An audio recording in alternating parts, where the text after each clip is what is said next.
berbicara tentang bab hafal Quran, buat kita yang gak mondok nih, kalau teman-teman pengen jadi hafiz, targetnya jangan setahun atau 6 bulan hafal, itu jadi putus asa nanti. Memang motivasinya ada orang yang 3 bulan hafiz, 6 bulan hafiz, setahun hafiz, tapi kan dia mondok 24 jam menghafal Quran. Kita kan banyak kesibukan yang lain yang lebih realistis. Berapa? 6 tahun hafiz. Gimana cara 6 tahun hafiz? Sekarang rata-rata usia kita berapa? Sebutlah rata-rata 20 tahun ya. Ada yang 22, ada yang 19, rata-rata 20 tahun. Ustadz segitu juga? Ya kurang lebih lah. Rata-rata 20 tahun.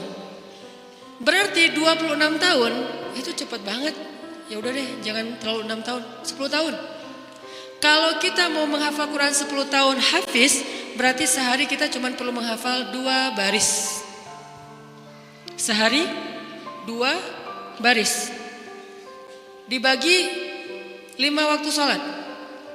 2 baris itu alif lam mim dzalikal kitabul la raiba fihi hudal lil muttaqin alladzina yu'minuna bil ghaib.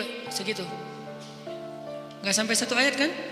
Nah, cara ngafalnya subuh alif lam mim, udah beres. Susahnya di mana coba? Subuh teman alif, zuhur dzalikal kitabul la raiba fihi. Asar hudal lil muttaqin. Maghrib alladzina yu'minun.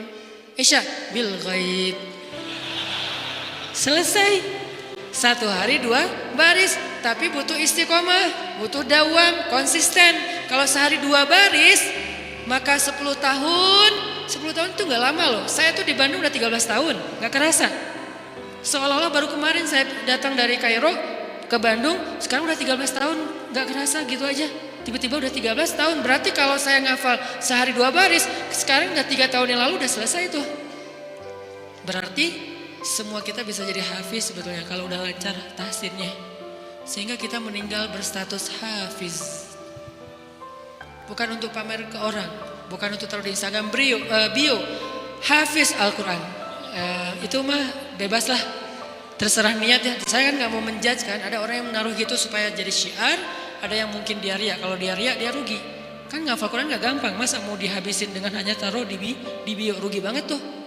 Ini kenapa saya sedikit masukin ke bab hafiz. Saya berharap kalau ada yang dengar ceramah ini jadi termotivasi menghafal Quran, saya dapat pahala dari yang menghafal itu.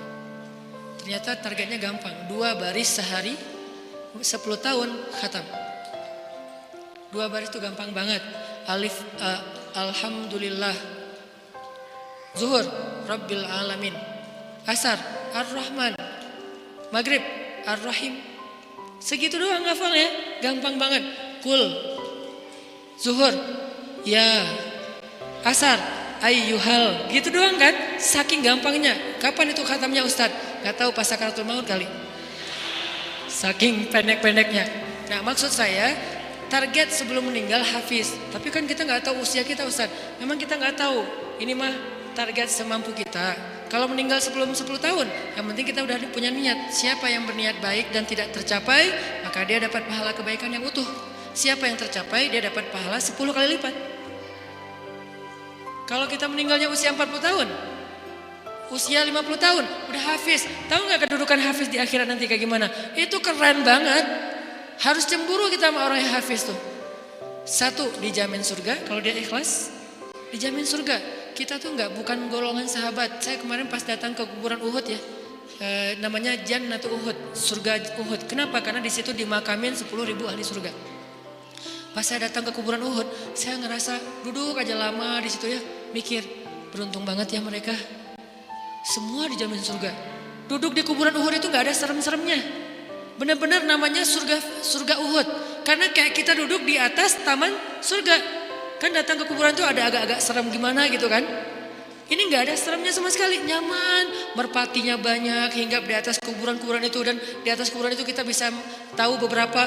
Ini kuburan Sayyidah Aisyah, ini kuburannya Ibrahim anak Rasulullah, ini kuburannya Imam Malik, ini kuburannya misalnya Fatimah, ini kuburannya Ummu Kulsum, putri-putri Rasulullah. Duduk aja di atas kuburan para sahabat. Beruntung banget ya mereka dijamin surga. Kita gak dapat kesempatan itu karena gak sezaman dengan Nabi. Tapi kita punya kesempatan lain. Gimana? Hafiz Al-Quran, dijamin surganya. Dengan syarat ikhlas dan tidak berbuat dosa besar. dijamin surga. Satu. Kedua, bisa bawa 10 orang selain mantan ke surga. Kasihan juga ya mantan ini ya. Makanya jangan jadi mantan. 10 orang. Siapa aja? Ayah, ibu, udah pasti tuh. Makanya saya pengen menghafal Quran biar kalau saya khatam, saya ngerasa di dunia tuh belum sempat berbakti sama ibu dan ayah saya. Keburu meninggal pas tsunami. Nanti saya pengen berbaktinya di akhirat. Berbakti di akhirat, hafal Quran. Sehingga nanti di akhirat saya berharap berhusnuzon ke Allah, bukan sok pede ya.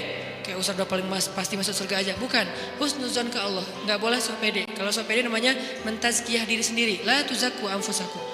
Berhusnuzon ke Allah, Allah maha menepati janji. Saya bisa bawa mak, yuk ikut abang. Kemana bang? Surga. Kan enak ya. Bapak yuk ikut abang, kemana? Surga. Kakak saya meninggal juga di tsunami. Itu buat saya ibu kedua saya setelah ibu saya, karena dia paling banyak berkorban. Kak Yus yuk ke surga. Kemana? Ayo ke abang, kemana bang? Surga.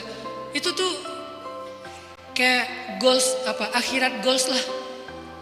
Kalau kita punya life goals, ini adalah akhirat goals. Buat siapa lagi? Istri. Buat siapa lagi? Anak. Kalau semuanya hafizoh, ya berarti lebih banyak lagi yang bisa kita bawa. Itu tuh keren banget.